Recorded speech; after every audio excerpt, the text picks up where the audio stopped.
Federalist No. 19, 1788, by James Madison, published January 29, 1788.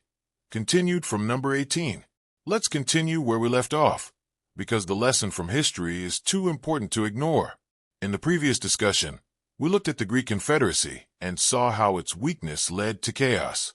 Now, let's turn to another example, the Germanic Empire, what was once known as the Holy Roman Empire. At first glance, this system might appear more structured than the Greek model.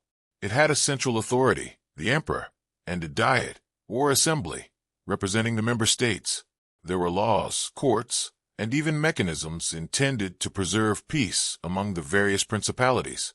But once again, the appearance of strength masked a deeper problem.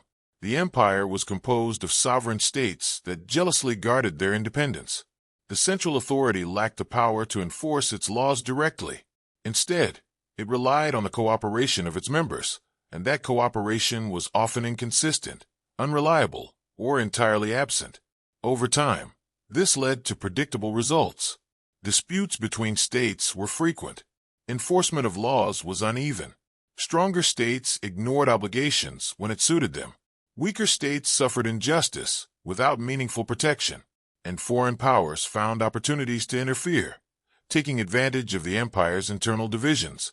Even when the empire attempted reforms, creating tribunals or formalizing procedures, those measures fell short because they still depended on the voluntary compliance of sovereign members. In reality, the system functioned less like a unified nation and more like a loose collection of competing interests. And that meant instability was always just beneath the surface. The lesson here is clear. No matter how well-designed a confederation may appear, if it lacks the authority to enforce its own laws, it will struggle to maintain order, justice, and unity. This is not merely a theoretical concern. It is a pattern repeated across history, and it is the very danger facing the United States under the Articles of Confederation. If America continues under a system where the national government cannot act directly, where it must depend entirely on the states, then it risks the same fate: division, weakness, and eventual collapse. The question, then, is not whether we prefer independence or union. The real question is whether we will choose a system capable of preserving both. Publius,